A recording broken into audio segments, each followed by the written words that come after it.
Roster changes. It's the end of the League of Legends season and the beginning of the glorious period of roster changes, where duplicitous moves and new beginnings await our favorite teams and players. PrimeTime eSports has full coverage of the offseason shenanigans starting right now.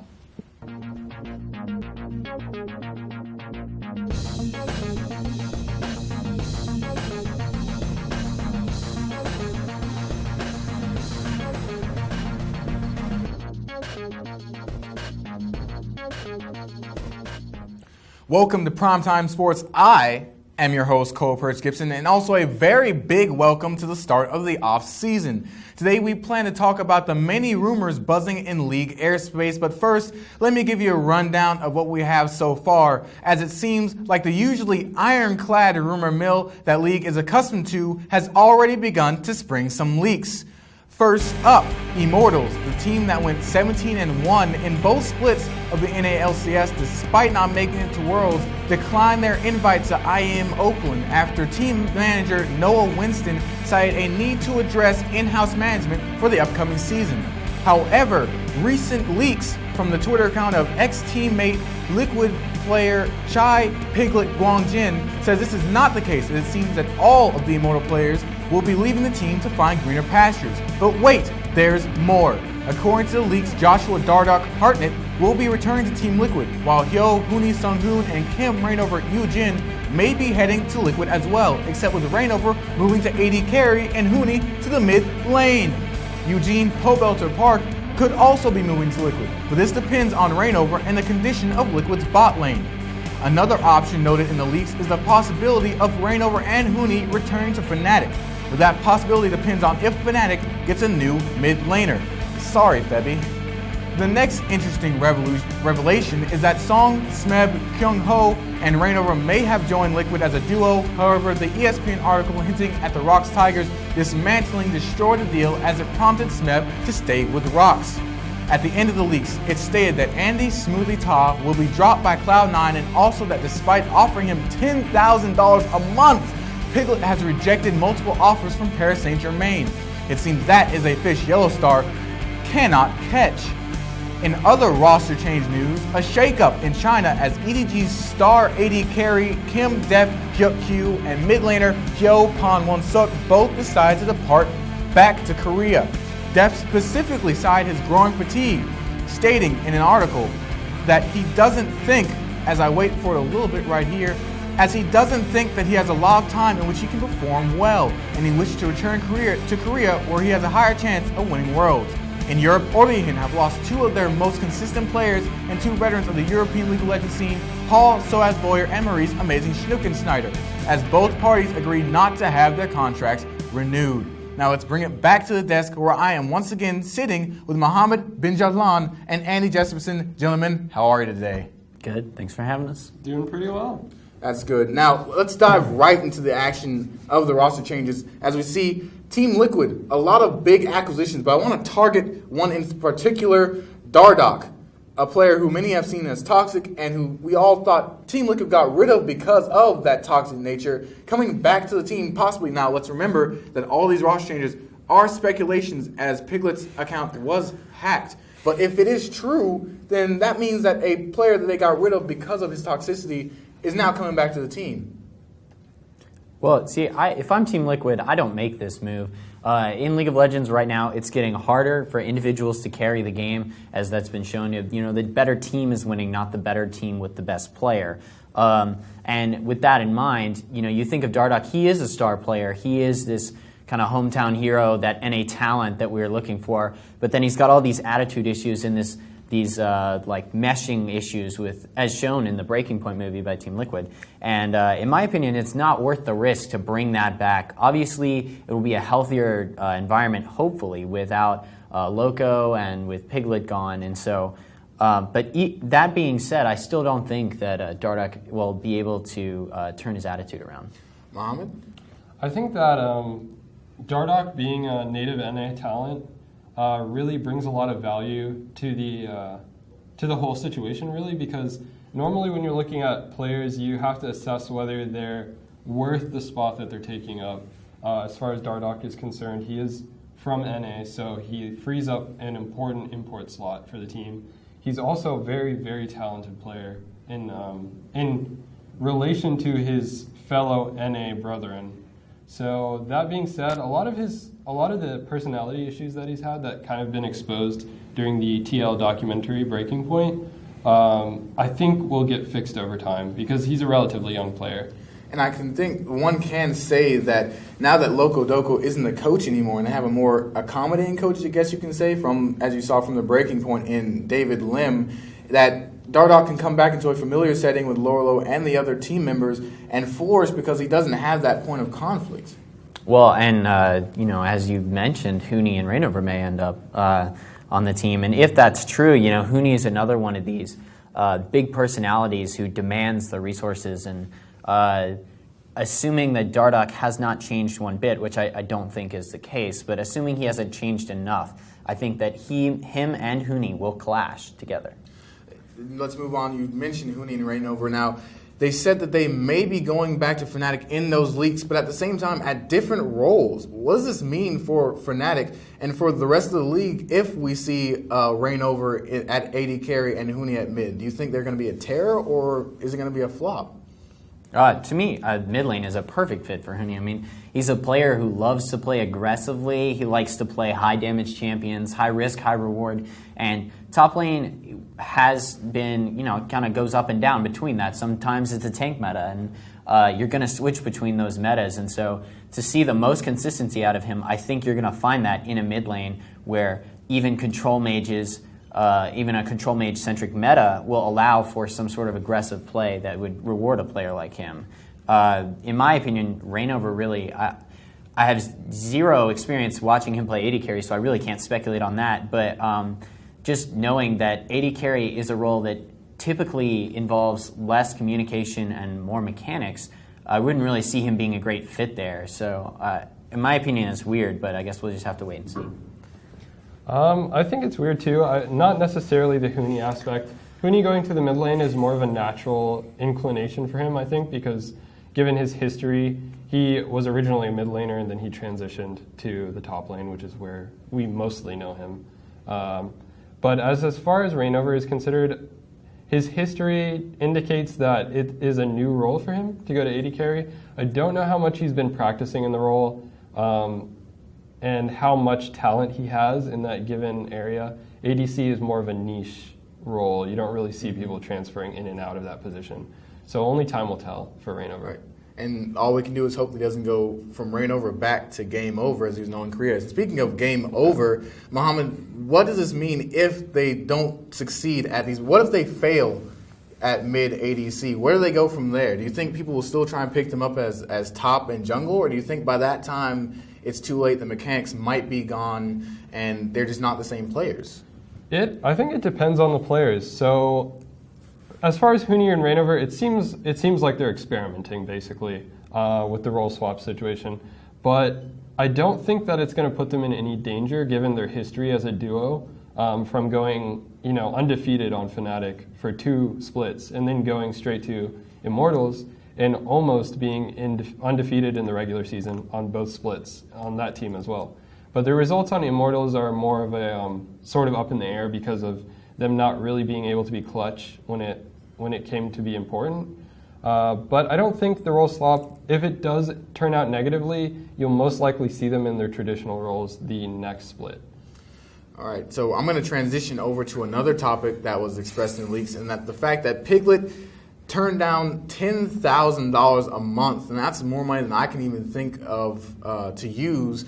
I can barely think of how much money I need to buy a sandwich down at the Sensational Subs shop. But $10,000 a month, why would he do that? What's going through Piglet's mind, Andy? Well, being a professional League of Legends player is about a whole lot more than money, and people like Doublelift have been saying that for a long time now. It's about the passion. It's about winning. And so if you choose to go to an environment where you're making money and not winning, as shown by a lot of Korean players moving to China and, quote, selling out, it's extremely stressful and irritating, quite frankly, to go through that amount of pressure and, perform on these big stages and fail for money. So for me, Piglet needs something that he's comfortable in. He needs to stay in NA or find a Korean team Not that any top-tier Korean teams would pick him up, but he needs to find one of those teams that's interested in him, and he needs to play for them rather than go sell out and make more money. I'm going to turn to you because he has to be you must be the sensible man on this desk, because I don't know anyone. I don't know if I could turn down $10K. Maybe as a veteran, Piglet can think about it, but what's your opinion on this? I think it comes down to his experience. I mean, he's been in the scene for a long time, not including, even if you disregard, SKT and him being a former world champion player, which lends itself a lot towards his experience playing the game as a professional. He also has a lengthening career in NA. He's been playing ADC and he's been performing historically fairly consistently. And so when you look at Piglet and you look at salary marks for him, of course, people can speculate what he's made over the course of his career and whether $10K a month is a large sum to him. But I don't think it's necessarily as relevant as it seems to a lot of people initially. The money obviously is a factor, but it might not be anywhere close to a deciding factor for him. Okay, all right. Now, staying on the topic of AD carries, and something that wasn't expressed earlier in the highlights but is fairly recent news, is that TSM earlier said that they were not going to IM Oakland, but now they have decided to renege that decision, and this implies that they found an ADC to play with for the event. Now, Andy, who do you speculate could be that AD carry? Well, I mean, I think you got to narrow it down based on what they said on Twitter, which was that several expert or experienced pros had reached out to them and said they were interested in the position. And so you got to wonder. Forgiven said that he would take options from other teams, so maybe Forgiven. He's a competitor. He is going to look for a team like TSM with a lot of success and obviously like a large fan base, because he thrives under those environments. Maybe Piglet, because this could be a good temporary fit for him to really figure out what he wants to do with his career. Wild Turtle is someone else, considering that Immortal's completely disintegrated, but I don't see that one being as much of a possibility. In my opinion, it's most likely Forgiven. If there's a mutual interest there, I think that there's no question it'll be him. It's just how interested is he in the organization. But Muhammad, you and I both know that Forgiven himself has a reputation for toxicity of his own right with H2K. A lot of people speculating that the only reason that H2K was able to make it Fallen Worlds because they were able to put aside their differences in order to go make that achievement. But for the most part, he was picked up late in the year after they let him go for his issues with team play. So why would TSM think about picking up Forgiven? I feel like as far as TSM is considered, they're really looking for someone that doesn't pose a large risk. That being said, they could afford to take a risk, I personally think, because they have Double Lift in their back pocket. Double Lift has said on several occasions that if TSM needs him and if the team is overall performing poorly during the split, that he can always come back. It's not a set retirement type situation for him. So as far as Forgiven, it's possible. I don't think it's necessarily the most likely scenario. I think personally the most likely scenario is that Wild Turtle is going to be the starting ADC, and the reason I think that is because Turtle left IMT. So the team's broken apart. He is a free agent. He's been with the team before. They know how to apply him. And earlier this week on TSM's Instagram account, there was a photo of Andy, Reginald, the owner, with his girlfriend and Bjergsen and Wild Turtle all in the photo together. So if that doesn't say anything to you, it should say at least that it's a possibility. I truly hope that is not a possibility. Well, I do not want to see Wild Turtle on TSM. But Andy, you had something you want to say. Yeah, I want to follow up on that because I don't understand. If you're Turtle, why would you go back to the team that let you go for Double Lift at the potential of that happening again? I mean, you are walking into the cemetery of memes just to join the ranks. I mean, he would be going back and considering the performances we've seen from him, we haven't really seen anything that great from Turtle in the last year. Nothing that makes TSM say, why'd we let that guy go? And so if he thinks that he can bring it in the spring, then, hey, more power to him. But I don't think that he can make it and stick it with TSM. And another counterpoint to your argument, Muhammad, is why would TSM go back down when they moved up to double? Why would they go back down to that? I don't want to say subpar, but I guess where double is great, Wild Turtle's like above average. Why would they move back down to that? I don't necessarily agree with the point that Wild Turtle is not above average in comparison to Doublelift. I think they're relatively interchangeable. Doublelift, as far as the ADC position is concerned, the differences in the higher tiers of AD carry are very minute, especially when it comes to NA. I feel like Turtle meshes with the team, at least in the case of meshing with Bjergsen. I mean, you could make an argument that most of the members are different than when he was with TSM. But I feel that Turtle can perform given the right environment, and I feel like TSM, his former team, is the right environment, and he could perform. Okay. I'm going to move. We still have 2 more points to get to before the end of our show. And this next one, I won't spend too much time on it because it's Europe, so it's whatever. But no, really. So Ordehin, a team that went from the highest of highs, making it to the semifinals, to crashing down and burning and almost being relegated. And now they've lost Soaz and Amazing. So where do they go from here? What do they fix first? They have problems in almost every single position. What do they go and fix first? Well, I think that most successful teams are that way because they have an identity, and Orient really just doesn't have like an identity. They don't have a key player. They don't have persona. They don't really have like a nation that backs them, and so you kind of just like.